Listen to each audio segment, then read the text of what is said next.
Olá, eu sou o Eduardo Moreira, eu tenho um canal do YouTube e é muito fácil, é Eduardo Moreira. Mas eu queria convidar você para assistir esse vídeo aqui no 247. E é claro, se inscreva lá no meu canal e aqui também no 247. Olá, bom dia! Bem-vindo a mais um vídeo aqui do nosso canal. A você que ainda não assina o nosso canal, fica aqui o convite para você assinar.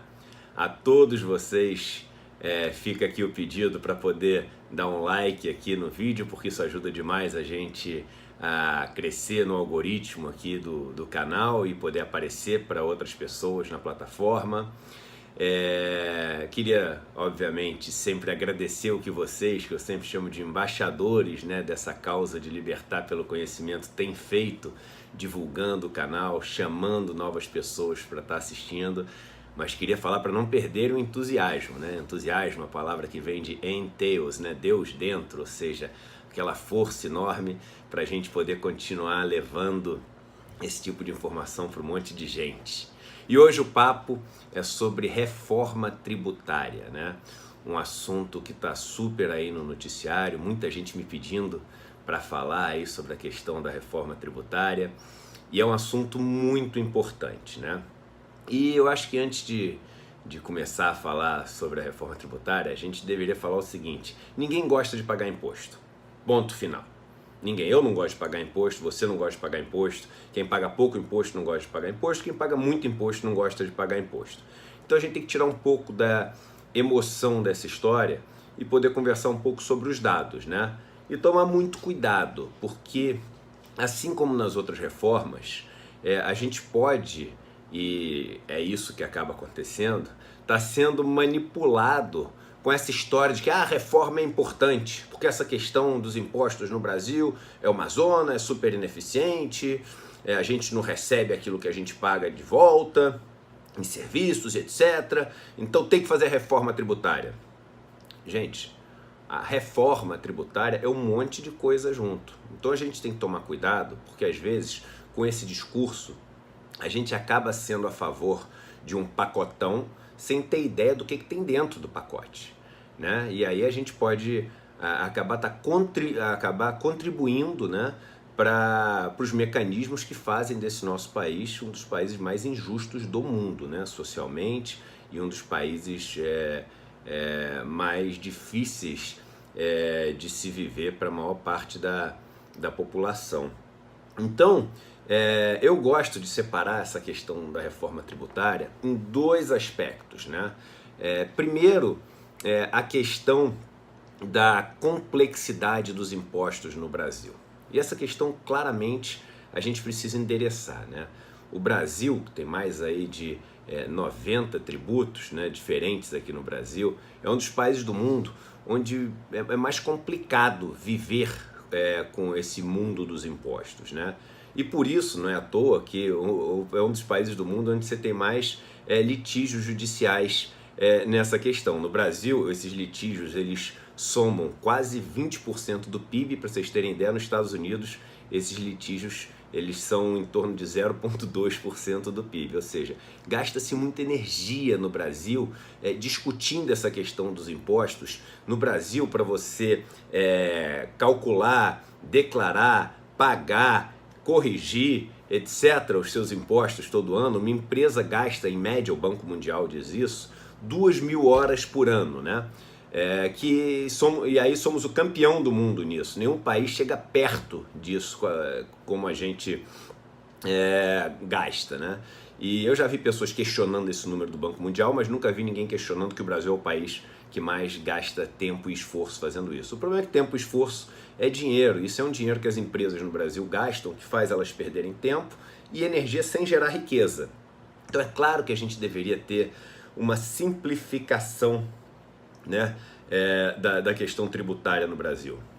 Pense que no Brasil o sistema tributário tem mais de 260 mil artigos, né? Uma empresa que se coloca num estado, para ela poder abrir o negócio dela e começar as atividades, ela tem que, teoricamente, deveria saber e respeitar, em média, mais de 3.500 normas tributárias. Então o negócio é super complicado, né? É super complicado e acaba gerando um monte de zona cinzenta. Essas zonas cinzentas não contribuem em nada para a nossa economia ter uma fluidez maior, né?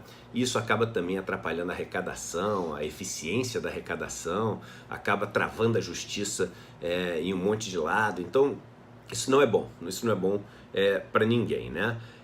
E existem propostas para simplificar isso, né? A maior parte delas dizem respeito à questão dos impostos sobre bens e serviços, né? Você tem aquele imposto sobre valor agregado, o famoso IVA, né? Ou alguns grupos chamam de IBS, que é imposto sobre bens e serviços. E esses impostos, a ideia é você juntar vários impostos diferentes que você tem em um só e aí ir cobrando toda vez que você adiciona valor na cadeia, naquele produto. Isso simplificaria demais não só a cobrança, como a distribuição desses impostos, a mensuração de quem deveria receber o quê, de quem gerou o quê, e isso é uma coisa bem-vinda, né? Existe a proposta lá do deputado Rauli, existe a proposta do CCIF, existem algumas propostas na mesa que são propostas interessantes, não que eu não tenha críticas a cada uma delas, mas são propostas interessantes. Mas isso é uma coisa, simplificação do imposto. A outra coisa é a nossa carga tributária no Brasil e como que a gente cobra esses impostos no Brasil, ou seja, a progressividade dos impostos no Brasil. Ou a não progressividade, infelizmente, dos impostos no Brasil, né? A gente deveria ter uma estrutura progressiva de impostos no Brasil, ou seja, quanto mais dinheiro você tem, mais impostos você paga. Só que, infelizmente, não é assim que funciona no Brasil. E na maioria dos países desenvolvidos do mundo, isso acontece e é respeitado, porque os impostos têm uma função redistributiva, ou seja, aqueles que têm dinheiro em excesso, eles deveriam ser os que mais contribuem para aqueles que não estão conseguindo sequer cumprir a sua função de gerar riqueza, de contribuir para a nação como um todo. Lembrando que nação é o grupo, né? Estado é a pessoa jurídica ali que representa, mas o grupo deveria sempre ter essa noção de grupo, né? Quase que de família, assim, né? Pelo menos é assim que eu penso, né? Hoje em dia as pessoas cada vez mais, não, é cada um por si, cada um é responsável pelo seu, etc. Então vamos fazer o seguinte, abolir essa questão de países no mundo, abolir tudo, é o seguinte, é um contra o outro e vale tudo, né? Não deveria poder ser assim, né? Senão o negócio viraria um caos, né? Um Mad Max da vida, para quem é da minha geração aí. E o Brasil, ele tem uma carga tributária que a gente fala que é muito alta, etc., em torno de 32% do PIB hoje em dia, mas é uma carga tributária abaixo da média, tá, da carga tributária dos países que compõem a OCDE. Tá? Aí algumas pessoas falaram assim, mas na América Latina é muito maior que os outros. A gente tem que tomar cuidado com isso. Primeiro porque o Brasil tem uma economia muito maior do que os outros países da América Latina. Um território muito maior, uma economia muito mais complexa. A gente é um país de dimensões continentais. Se você compara com a Argentina, por exemplo, a gente tem ali a mesma carga tributária. A Argentina tem em torno de 32% do PIB de carga tributária. Aí o pessoal fala assim, mas no Chile é mais baixo. Eu falo, tá bom, cuidado. No Chile é mais baixo, mas o PIB do Chile é em torno de 280 bilhões de dólares. O PIB do Brasil é 2 trilhões de dólares. Olha o que você está comparando. No Chile, você privatizou várias coisas que as pessoas têm que pagar do bolso. Então, as pessoas às vezes jogam coisas assim para parecer, não, olha só, Chile é uma maravilha, é um país igualzinho ao Brasil. Não caia nessa. Não caia nessa. Somos diferentes. E a nossa carga ela é abaixo da carga da OCDE. Só que aí entra um problema que é o problema da média, né? Einstein falava isso, que a média é um perigo, né? Se você tiver com metade do seu corpo dentro da geladeira e metade do seu corpo no forno, na média você está na temperatura ambiente, mas na prática você está morto, né? Então o negócio de analisar a média é um perigo. E essa carga tributária brasileira é uma carga que ela tem várias discrepâncias, assim, né?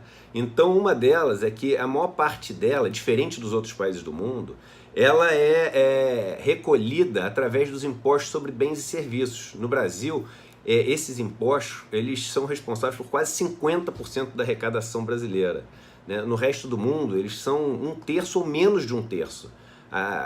dos países estudados ali, isso no site do Ministério do Planejamento, você vai ver, só a Hungria tem uma carga de impostos sobre bens e serviços maior do que o Brasil, né? Já os impostos que as pessoas têm sobre renda, ganhos de capital e dividendos, a média desses impostos no Brasil, a gente é o país que menos paga isso no mundo. Ou seja, os ricos no Brasil, os donos de empresa, etc., eles são os que menos pagam impostos no mundo desses países estudados na OCDE e outros estudados que estão também no Ministério do Planejamento. E sobre bens e serviços, a gente é o que mais paga, o segundo que mais paga. Ou seja, quem paga imposto no Brasil realmente, que poderia estar reclamando muito, são os pobres. Porque o pobre, tudo que ele ganha, ele gasta. Ele não junta dinheiro, ele não poupa. Pelo contrário, muitas vezes ele tem que se endividar para poder sobreviver. E como tudo que ele ganha, ele gasta, tudo que ele ganha vai em bens e serviços que paga esse imposto enorme. Já o rico, de tudo que ele ganha, ele gasta um pedacinho e o resto todo ele poupa. Então a carga média que ele tem acaba sendo muito menor do que a do pobre. E isso, saiu um relatório, semana retrasada da Oxfam, eles fazem essa conta e mostram, realmente, a carga tributária que o rico paga é mais baixa do que a que o pobre paga. Então o que acontece? A gente passa a ter no Brasil uma máquina de desigualdade. A estrutura de impostos acaba sendo tirar do mais pobre e dar para o mais rico. Aí o pessoal fala, não, mas agora o Paulo Guedes vai tributar dividendo. Cuidado também, porque ele quer tributar o dividendo, mas quer baixar o imposto dentro da empresa. Que, aliás, outro dia saiu uma reportagem no jornal, leviana. Porque o Brasil, nós somos o país do mundo que mais paga impostos nas empresas. 34%, os outros pagam menos. Olha só, manipulação da opinião pública. Em primeiro lugar, não é 34%, porque no Brasil você tem a figura do juro sobre capital próprio, então em cima de um valor que você tem lá do resultado, que você calcula como sendo a TJLP em cima do seu patrimônio, sobre esse valor você pode pagar só 15%. Então a taxa média ela é abaixo de 30%. Só que o acionista, o dono da empresa, ele só pode usar o dinheiro para ele quando ele tira da empresa. No Brasil ele não paga dividendo nenhum, no resto do mundo paga-se muito dividendo. E é claro que isso é inteligente, pagar dividendo quando você tira o dinheiro da empresa. Para estimular o cara a deixar o dinheiro dentro da empresa, em vez de ficar com o dinheiro rendendo em taxa de juros, ficar com o dinheiro investindo em produtividade, que vão gerar novos empregos, que vão gerar novos investimentos, etc. E aí é o seguinte, quando você considera os dois, o Brasil é o que menos paga. O Brasil é o que menos paga. Na França, o total, somando os dois, é mais 60%, quase 65%. Nos Estados Unidos é quase 60%. No Brasil, somando os dois, é menos de 30%. E o que a gente está querendo fazer? Reforma tributária, agora vai ter dividendo. Nossa, que cara firme esse nosso ministro. Na verdade, o total vai continuar igual. A máquina de desigualdade continua igual. E é isso que a gente não pode deixar. Passar uma reforma tributária achando que só porque vai simplificar os impostos, eu sou a favor da reforma tributária, quando é uma reforma tributária que, na verdade, vai, no limite, acentuar esse defeito que existe na estrutura tributária do Brasil, que é não ter a progressividade, que é citada na Constituição Federal, no artigo 145. Então, a gente não pode deixar isso passar sem ser mais crítico em relação a isso. Eu vejo muitas pessoas, muitas pessoas que são abastadas aí, pessoas ricas, falando o seguinte: eu nem me importaria em pagar tanto imposto se pelo menos esse imposto voltasse como voltam nos países do primeiro mundo. Um cara que fala isso, ou realmente não entende nada da estrutura tributária no Brasil, ou é ignorante de todo, ou é cruel. Porque, ô espertão, de onde você acha que vem os juros que você ganha? Você diz que não volta nada do imposto que você paga? De onde você acha que vem os juros que você ganha nas aplicações que você tem? Mas eu não estou investido em título público. 72% do dinheiro investido, a poupança privada do Brasil, estaciona lá no ponto final nos títulos públicos. Ou seja, o que faz esse dinheiro render é os juros que os títulos públicos pagam. Juros que são pagos com o quê, espertão? Que são pagos com os impostos recolhidos de todo mundo.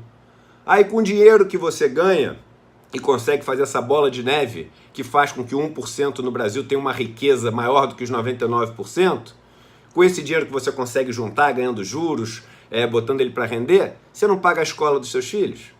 Você não paga o plano de saúde para poder usar o melhor hospital? Você não compra o melhor automóvel e anda só nas estradas que tem o pedágio mais caro? Então, saiba que o seu imposto traz sim para você escola, traz saúde, traz estradas, traz tudo isso. Ele não traz para o cara mais pobre, porque os impostos no Brasil foram criados para ser uma máquina de desigualdade. E nesse momento de discussão de reforma tributária, onde quem está discutindo essa reforma são donos de banco, pessoas muito ricas e representantes de grandes conglomerados industriais, grandes conglomerados financeiros, a gente tem que tomar muito cuidado para não contribuir para o que mais massacra esse nosso país e para o verdadeiro problema que o Brasil enfrenta, a desigualdade. Bem, gente, era isso que eu tinha para falar com vocês hoje. Queria muito que vocês ajudassem a divulgar esse canal e vamos logo chegar naquele 1 milhão de assinantes aqui e mudar o Brasil através de conhecimento. Um abraço e um bom dia!